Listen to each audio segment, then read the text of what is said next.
Hey, this is Christian, and today I am looking at Psalm 62, starting at verse 1.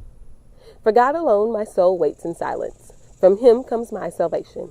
He alone is my rock and my salvation, my fortress. I shall not be greatly shaken. How long will all of you attack a man to batter him, like a leaning wall, a tottering fence? They only plan to thrust him down from his high position. They take pleasure in falsehood. They bless with their mouths, but inwardly they curse.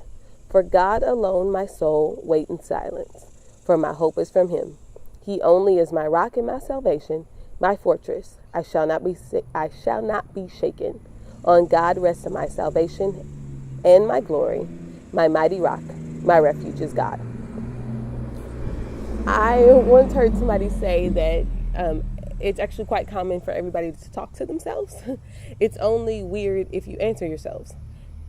That makes me weird and apparently crazy, because definitely I answer myself as well.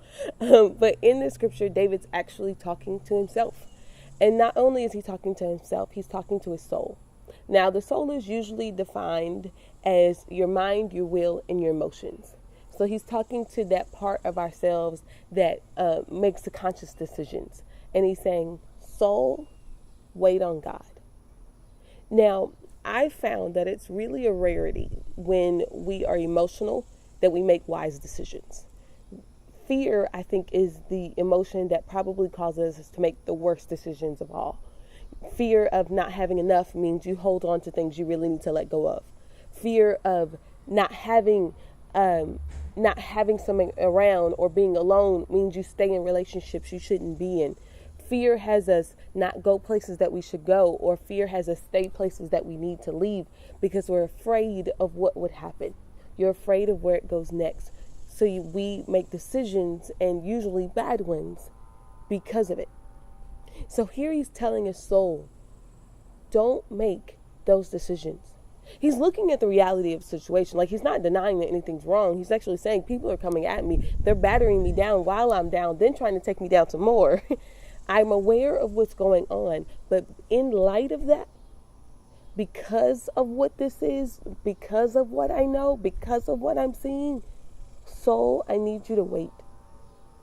There's a song that I'll put in the description of this video as a bonus worship track, but it says, so let go my soul and trust in him. The waves and winds still know his name. Soul, wait. Emotions, mind, my will, my choices, I need you to wait on God, because the waves and winds still know his name. The God who's stopped death itself is the one who's on my side. The God who fed 5,000 plus women and children, that's the one who's feeding me. The God who was able to walk on water itself is the one who's calming the waves in my life. This is who we are. You are my God is my refuge. He is my glory. He is my rock. The creator of the universe is the one who's fighting for me. So soul, I need you to rest. Now, the hardest part of the scripture for me is in verse 1, and then he repeats it because he is that serious about it. And there's also sometimes in our lives where we have to tell our soul again and again to rest. But he says, for God alone, O my soul, wait in silence. Now, I will wait on God, but I like to wait and remind him of how much time has passed. Or I like to wait and whine. Or I like to wait and complain because I think it should have gone another way. But he's telling his soul to wait in silence. He says, he only is my rock and my salvation, my fortress. I shall not be shaken. On God rests my salvation and my glory, my mighty rock, my refuge is God.